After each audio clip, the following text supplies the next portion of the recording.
ለምሳሌ ለምትወደው ለምታገባው ሰው ድንግልናዋን መስጠት ትፈልጋለች ሴት የሆነች ሴት ድንግልናዋን ለምትወደው ለምታገባው ሰው መስጠት ትፈልግና አይባልም ከለላት አስገጥማ መስጠት አለባት። መቀለድ እንደዚህ አይነት ስራ ካንቺ አይጠበቅም።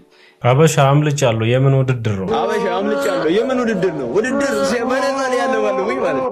ሰላም ጤና ይስጥልን ቤተሰቦች እንዴት አላችሁ? እንደምን ቆያችሁ? ዛሬም ተመልሻለሁ። በዛሬ ቪዲዮቻችንም በጣም ምርጥ ቪዲዮችን እያየን አብረን ቆይታ እናደርጋለን። እንደተለመደው እንግዲህ ሰሞኑን የነገርኳችሁ አንድ ሐሳብ አለ አንደኛው ቻናሌ ላይ ትናንትና ቪዲዮ ላይም እንግዲህ ኮሜንት ላይ ያስቀመጥኩት ብያችኋለሁ። ዛሬም እዚህ ኮሜንት ላይ ያለ ሐሳቡ ቪዲዮን ፕሊስ በማገዝ እንግዲህ ላይክ በማድረግ አንዳንድ ነገሮች ልታግዙኝ ትችላላችሁ። ያ ነገር እስኪቀረፍ ድረስ ቪዲዮ ላይክ በማድረግ አብራችሁን ቆዩ። ለዚህ ቻናል አዲስ ከሆናችሁና ለመጀመሪያ ጊዜ የምትመለከቱት ቻናሉን ሰብስክራይብ በማድረግ ቤተሰብ ሁኑ። በጣም መነጋገሪያ የሆኑ ጉዳዮች አሉ። ሴት ልጅ ድንግልና ካጣች ድጋሜ አስገጥማ የመስጠት እድሏ ከፍተኛ ነው የሚል ሐሳብ ተነስቷል። የተነሳው ደግሞ ቲቪ ቻናል ላይ ነው። በጣም አነጋጋሪ ጉዳይ ነው። ጋዜጠኛ ሶፎንያስ እንግዲህ አስመልክቶ የተለያዩ ሐሳቦች እየተሰጡ ይገኛሉ። ወደ ሚዲያ ተመልሰው መጥቷል። እሱንም እንመለከታለን።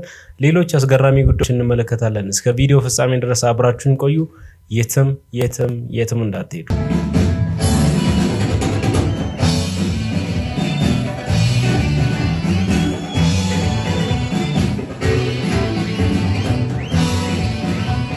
ጎሳዬ የአማራ ወጣት ብሎ ያዜመላት እንስት የሐረር ሴት በሆነች ብዬ ተመኘው።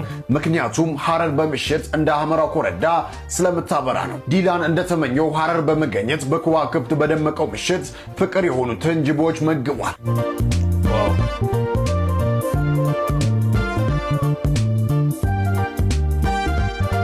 የሀገራችን ተጽዕኖ ፈጣሪ በሆነው በአዶናይ አማካኝነት ወደ ኢትዮጵያ የመጡ ዲላንና ፍቅረኛው ማዲ በውቢቱ ሐረር ቆንጆ ጊዜን እያሳለፉ እንደሚገኙ መረጃዎች እየወጡ ይገኛል። ሐረር ከተማ በርካታ የሚዳስሱና የማይዳስሱ ቅርጾች ያሏት ድንቅ ከተማ። እስቲ የሐረር ልጆች ፍቅራችሁን በኮመንት ግለጹ። አበሻ አምልጫለሁ የምን ውድድር ነው? ውድድር ሲያመነናል ያለው ወይ ማለት። ሰበር ዜና ጠብቁሽ። ሰበር ዜና ገብቷል። አንተ ምን ይገባኛል? ገድብ ያለው እንጂ ውድድር አለብኝ። ስለዚህ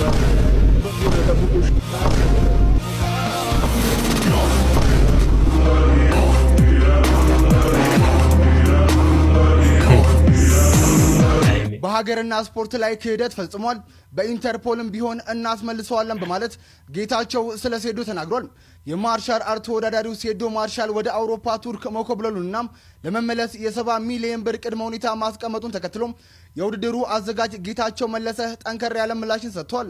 ጌታቸው ባሰራጨው ይፋዊ የቪዲዮ መግለጫ ላይ የሴዶን ድርጊት የሀገርና የስፖርት ክህደት በማለት ገልጾታል። በርካቶችም ይሄ ድራማ ነው በማለት ሀሳባቸውን እየሰጡ ሲሆን በርካቶች ደግሞ የለም የምን ድራማ ነው ሴዶ ፈርቶ ነው ወደ ውጪ ሄደው እያሉም ይገኛሉ። እናንተ ከየትኛው ወገን ናችሁ? ሐሳባችሁን ኮሜንት ላይ ጻፉልን። ፎሎ ማድረግ እንዳይረሳም። ነገራችን ላይ ድራማ ነው። አሁን በዚህን ሰዓት ትኩረት መሳብ ከፈለጋችሁ በጣም ከህዝቡ ተቃራኒ ወይ ደግሞ ከተመልካቹ ተቃራኒ መቆም አለባችሁ። ምልልስ መኖር አለበት። የውሸት ወሬዎች መኖር አለባቸው። ስፖርቱን ያሳድጋሉ ወይ ሌላ ጥያቄ ነው። ነገር ግን ሴዶ ሄዶም ቢሆን ምናልባት እንግዲህ አስመልሰነዋል እንዳልነው አስመልሰን እንዲመጣ አድርገነዋል ይላል። ነገ ደግሞ እንግዲህ ስዊት ቦክስ ባለቤት ጌቸው የሚባለው ክደት ፈጽሟል ያለው በጣም ይገርመኝ። ፕሮሞሽን ነው በእርግጥ ለማግኘት ነው። ሁሉም ሰው እንደዚህ የሚጣጣ ገት ያመጣል ወይ? እንግዲህ ሐሳባችሁን ጨምሩበት። እናንተ ምን ተሰማችሁ? ሴዶ ከሀገር ወጣው ማለቱን እንደ እውነት ተቀበላችሁ ወይስ ደግሞ እንደተባለው ህዝቡን ለማንጫጫት? ሐሳባችሁን ኮሜንት ላይ። እሺ ኢምፖርት ኤክስፖርት ነበረ ስራዬ ይላል። ወይ ለተሸገረ ሰው እኮ ተሸክሜ እኮ የታሉ አሁን ነበሩ። ይገርምሻል ነበሩ። አሁን አልዋሽም እንዴ? እቺ በቃ ነፊ ነኝ ብልሽ አብረሽኝ ትሆኚ ነበር። አበጣሪ ነኝ ሸክሻኪ ነኝ ብልሽ አብረሽኝ ትሆኚ ነበር። ስራ እኮ ክቡር ነው። ውሸት ግን አይወድም። እናማ የኔ እናንተ ነገር እዚህ ጋር ያበቃል። አይሆንም። ማረ እንዴ ግማሽ ኪሎ በቆሎ አይገባም ኮፍጮ። ፍቅርሽ ወዲህ ነፍቶኝ ተባልኩልሽ ቦርጮ እኮ ቀን በቀን አስቤዛ ይዞ የሚገባ እንደኔ አይነት ባል የትም አታገኝም። እኔ እኮ ከስራ ገብቼ ልብሴን ሳውልቅ ብቻ ተቀበለሽ ብታራግፊው 17 አምባሻ ተጋግሪያለሽ። ፈጣሪን ካልፈራሽ ደግሞ ማለት ነው አብሲቱላ ትጥያለሽ። ሊጣብኩተሽ እያልኩሽ እኮ ነው።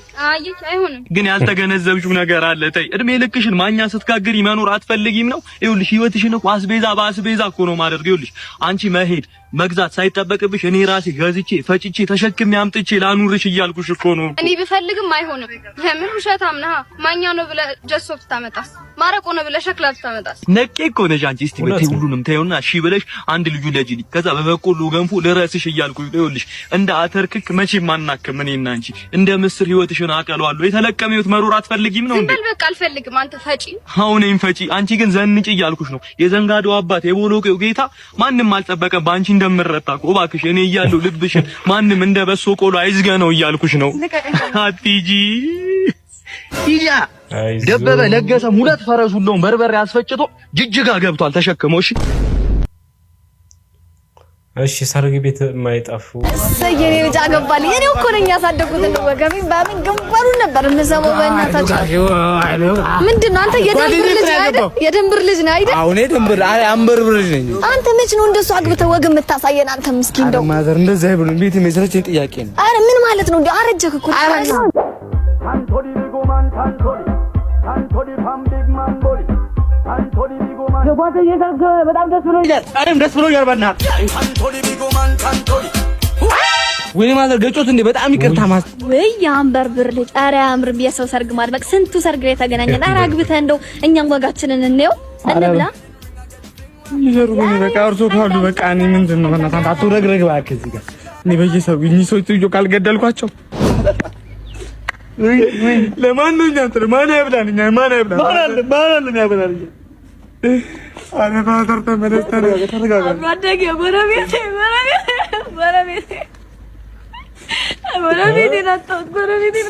ምን ነው እርሶ ማይገቡ እንደ ኩዮት ምንድነው ስለምንድነው የምታወሩላ እንደ ኩዮት አይገቡም ወይ ስለምንድነው የምታወሩ ሰርግ ላይ ያስጨነቁ እንደ ኩዮት እርሶ መቼ ነው የሚሞቱት መቼ ነው የሚሞቱት አረ መቼ ነው የሚሞቱት እየሄዱ ማስጨነቅ ወሰራቸው ተቀበሩ ምን አይነት ጭካኔ ነው በውሸት ባልሽ በረሃ ሞቷል ተብላ ከ16 ዓመታት በላይ ቆርባ አዝና የሐዘን ልብሷን ያላወለቀችው እናት አሳዛኝ ታሪክ ነገሩ እንዲህ ነው ከገጠር ወደ መሃል ከተማ አዲስ አበባ ህይወታቸውን ለመቀየር ባልና ሚስት ይመጣሉ ነገር ግን ህይወት እንዳሰቡት አልሆነችላቸውም ሚስትየው ባትስማማም ባልየው ግን ወደ በረሃ ከአዲስ አበባ ውጪ ሄዶ ህይወታቸውን ለመቀየር ወስኖ ከቤት ይወጣል በዚህም ለተወሰነ ጊዜያት በጓደኛው በኩል ሄደ ከተባለበት ሀገር መልእክት ይመጣላት ነበር ከዕለታት በአንድ ቀን ግን ባልየው በተላላፊ በሽታ መሞቱንና ወደ ሰዎች እንዳይተላለፍ ብለው እዛው በረሃ እንደተቀበረ ያረዷታል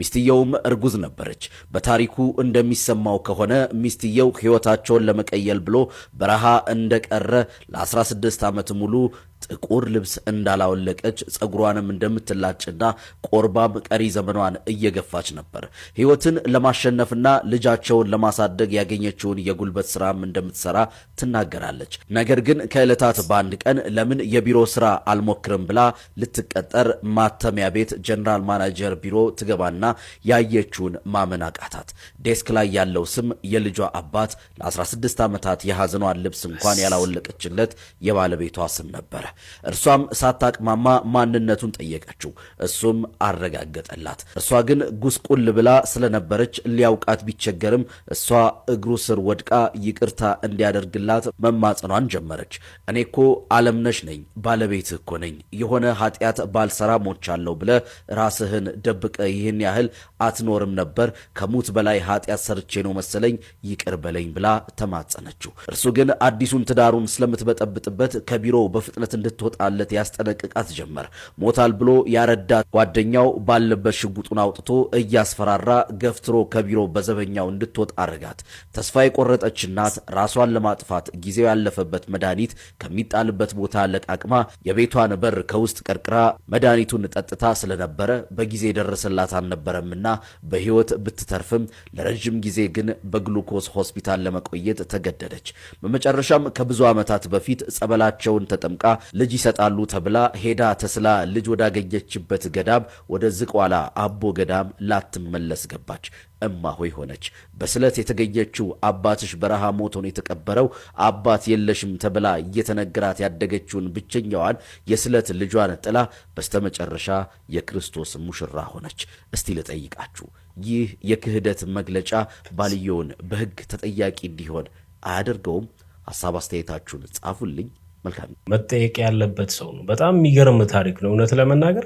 አንዳንድ ሰው አብሮ እየኖረ አይታመንም። አንዳንድ ሰው ደግሞ ተለያይቶ ፍቅር እስከ መቃብር የሚባለውን ነገር ወይ ደግሞ እኔ እስከምሞት ድረስ እሱ ካጠገቤ ባይኖርም ለሱ እታመንለታለሁ ብሎ ለብቻው እንዲጸንቶ የሚኖር ሴትም አለ እና ሁሉንም ሰው በአንድ ጫማ መለካት ትክክል አይደለም። ግን እንደዚህ አይነት ጽናት ያላት ሴት በስማ ከስንት አንዴ በባትሪ ተፈልጎ የማይገኙ እርግጠኛ ነኝ ፈጣሪን በመምረጧ ትካሳለች እንጂ ምንም አትሆንም ብዬ አስባለሁ። ነገር ግን እንደ ሰውኛ ስታስቡ በጣም የአርሰናል ደጋፊዎች እንኳን ደስ አላችሁ።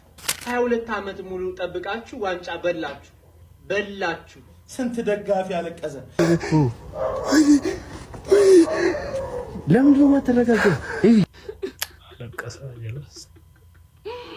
ይህን ባለ ክርስቶስ ቢሆን ስንት ታምር ስንት ድንቅ ነገር በተመለከተ ብዙ የጽድቅ ስራዎችን ባየን፣ ብዙዎች ሲጽናኑ ባየን።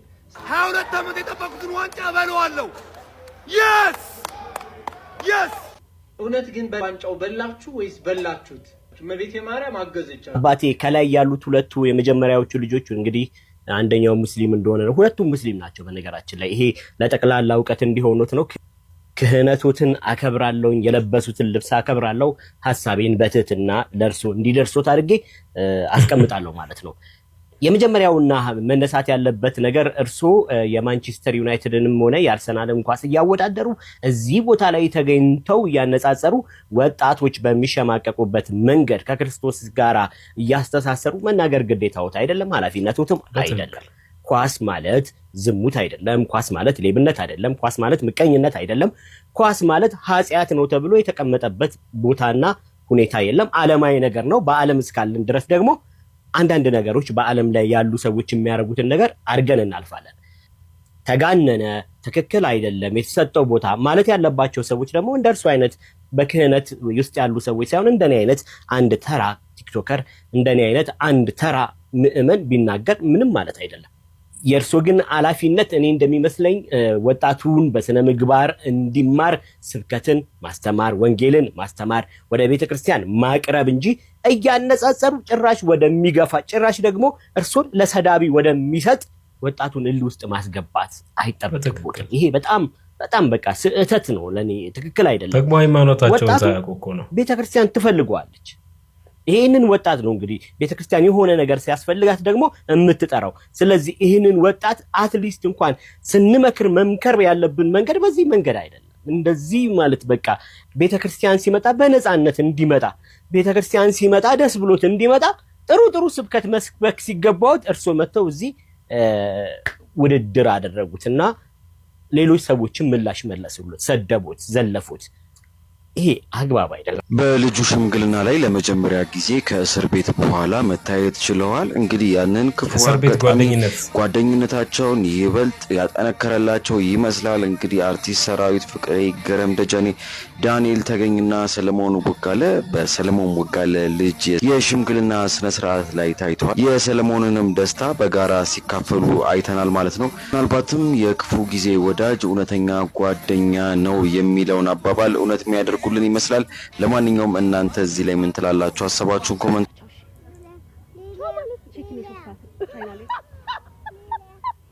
እንዴ ምን ይሳቅ ነው? እንዴት ነው? ቼኪን 3 ሰዓት ነው ቻይና ላይ። ኧረ እባክሽ ናፍቆት ሰፖርት ላድርጋት ብዬ ነው እንጂ ቸኩላለሁ። አንዳንድ ጊዜ ይገርማል ሰው ለኛ የሚሰጠን ግምትና እኛ ሆነን የምንገኘው የማይገናኝ ነው። ለምሳሌ ሊያ አሁን እያደረገች ያለችው ነገር ምናልባት የማይገባው ሰው ይኖር ይሆናል፣ ያላየው ምን እንደሆነ እያደረገች ያለችው። አንድ ሰው ጋር እያፌዘች ነው። በአንቺ አያምርም። አንቺ ትልቅ ሰው ነሽ። አንድ ትልቅ ጣቢያ ላይ ጥሩ የማገልገል ልምድ አለሽ በሆስትነት። ከዛ ደግሞ አሁን ከባለቤትሽ ጋር የቴሌቪዥን ጣቢያ ከፍተሻል። በዚህ ደረጃ ትልቅ ስራ እየሰራሽ ያለ ሰው እንደዚህ ወርደሽ ሰው ላይ ማሽ መዋጠጥ አይነት መቀለድ፣ እንደዚህ አይነት ስራ ካንቺ አይጠበቅም።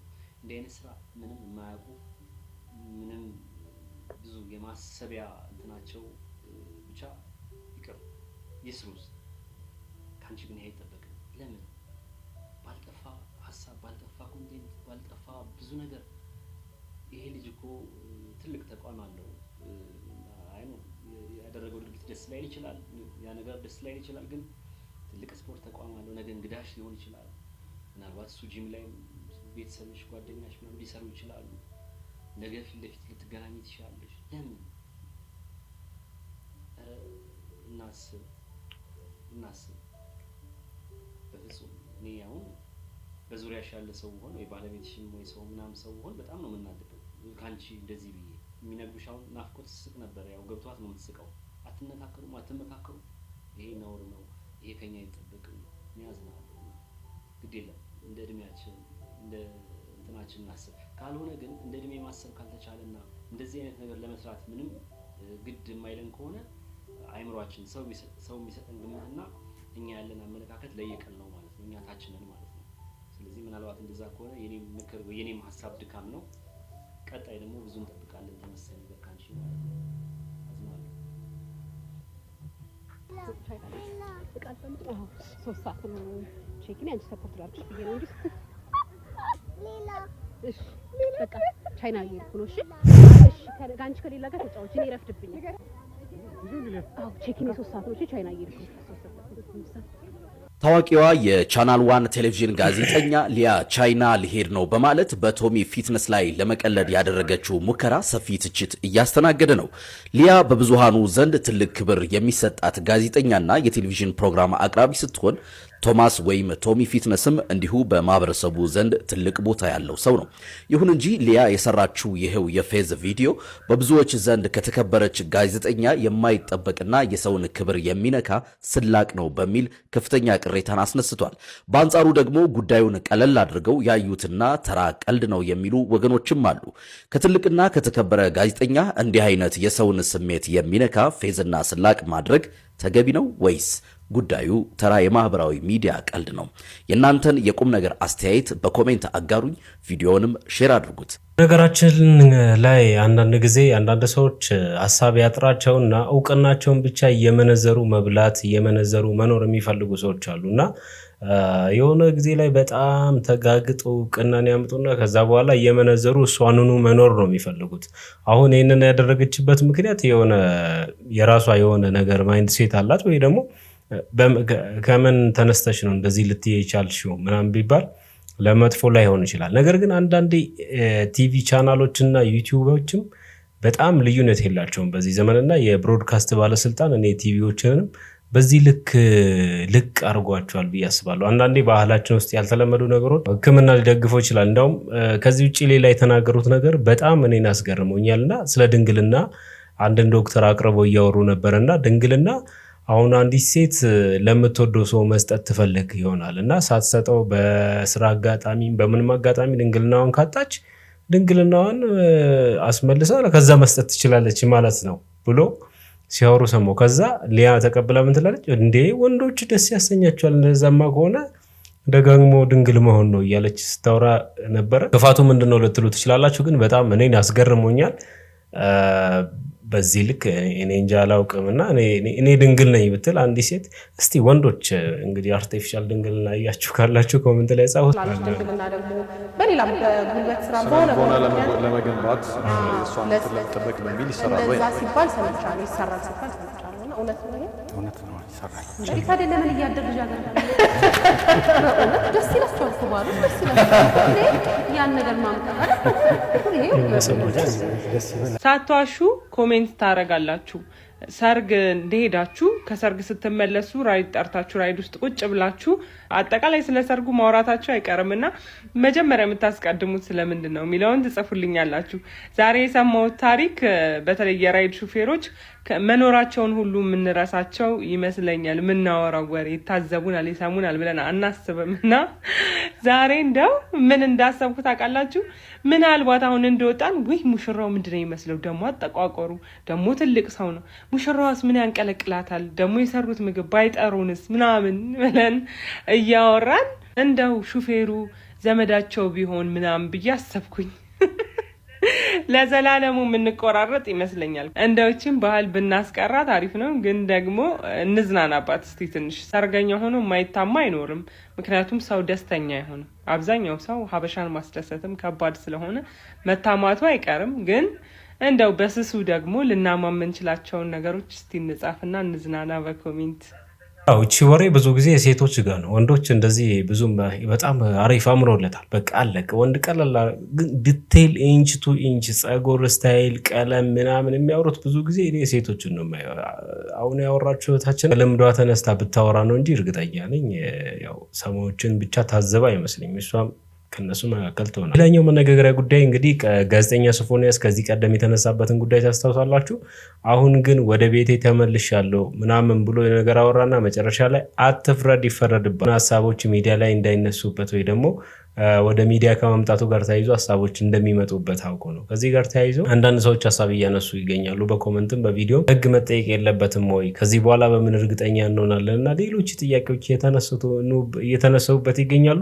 እሱ ግን አትፍረድ ይፈረድባል ተበልሻለሁ ብሏል። እና ጋዜጠኛ ሶፎንያስ ዋሲሁን መላው የኢትዮጵያን ህዝብ በይፋ ይቅርታ በመጠየቅ ወደ ቤት መመለሱን ይፋ አድርጓል። ሶፎንያስ ባስተላለፈው መልእክት ተመስገን ለቤቴ በቅቻለሁ፣ መድኃኔዓለም ስለማረኝ ደስ ብሎ ኛል ካለ በኋላ ወዳጆቼ፣ አድናቂዎቼ፣ መላው የኢትዮጵያ ህዝብ አንገታችሁን አስደፍቻችኋለሁና ከልባችሁ ይቅር በሉኝ ሲል ጥሪ አቅርቧል።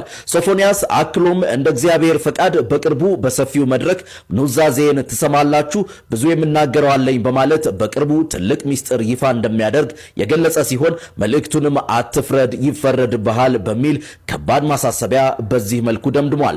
ታዲያ የጋዜጠኛ ሶፎንያስን መልእክት እንዴት ታዩታላችሁ? ሀሳባችሁን በኮሜንት ላይ አጋሩኝ። መልካም ጊዜ። ይሄ ደግሞ በጣም እያለቀሰ ነው። ክራሱ ከሌላ አጥርተሽዋል ከነጋ እንኳን ደስ አላችሁ። እንኳን አብሮ ደስ አለ። ተወለደ አይደል? ይቀር መወለዱ እንደሆነ የነበረው ውስጥ የነበረው እና ሌላ ምን ይሆናል? ምንድነው እንዴ? አትቆርጥ አንተ ነው። የሆነ ተሰፋ ምን ማለት ፈልገህ ነው? ትልቅ ነው አፉ በጣም ምን ማለት ፈልገህ ነው? አይደለም ትልቅ እንዲያት ሲያስጠላ ደግሞ ምንድነው? ትንሽ በሷ ይሷመል ትንሽ ቢቀላቀል አሪፍ ነው አይደለም? ሙሉ ለሙሉ አንተ ምን ማለት ፈልገህ ነው? ሙሉ ለሙሉ አንተን ባይመስል እንተዋወቃለን። ምን ማለት ፈልገህ ነው? አንተ አሌክስ አልፈታ ልጅ እንደሆነ ለማረጋገጥ ነው። እስኪ አንተ አማን እንዴ? አንተ አማን እንዴ? ምን ሆነ ነው? ልጅ ነው። Guys, today we are making a dream come true. This is our man. እጅግ አስደሳች መሪያ ሰምቷል። የዲላን ፔጅ መምጣት ለኢትዮጵያውያን ምን ጥቅም አለው ስትሉ ለነበራችሁ እንግዲህ ትልቅ ማሳያ ነው።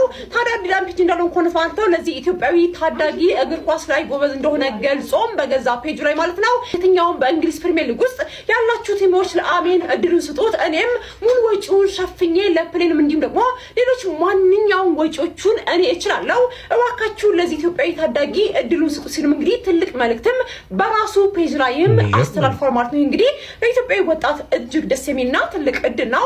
ታዲያ ለዚህ ታዳጊ መልካም ምኞታችሁ ተመኙለት። እንግዲህ እጅግ የሚያስደስት ነገር ነው። በአዲስ መረጃ መልሳለሁ። መልካም ምሽት። ሰበር ለአረፋ በዓል ወደ ክፍለ ሀገር ለምትሄዱ ሰዎች የትራንስፖርት አማራጮች የባስ አማራጮች መቅረባቸው እየተገለጸ ይገኛል። እኛ መቼ ትራንስፖርት አሳሰበን? እዛ ወጪው የሚችለን ማን ነው? ወጪው ቆለከተለን ወጪው አረፋ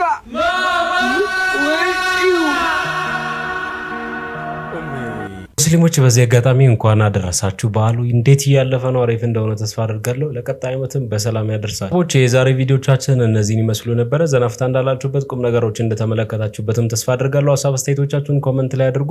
ፕሊዝ ቪዲዮ ላይክ አድርጉ፣ ቻናሉንም ሰብስክራይብ አድርጉ። ኮመንት ላይ ያለውን ሀሳቤንም ገብታችሁ ስሙ። ቀጣይ በምርጥና በተሻለ ቪዲዮችን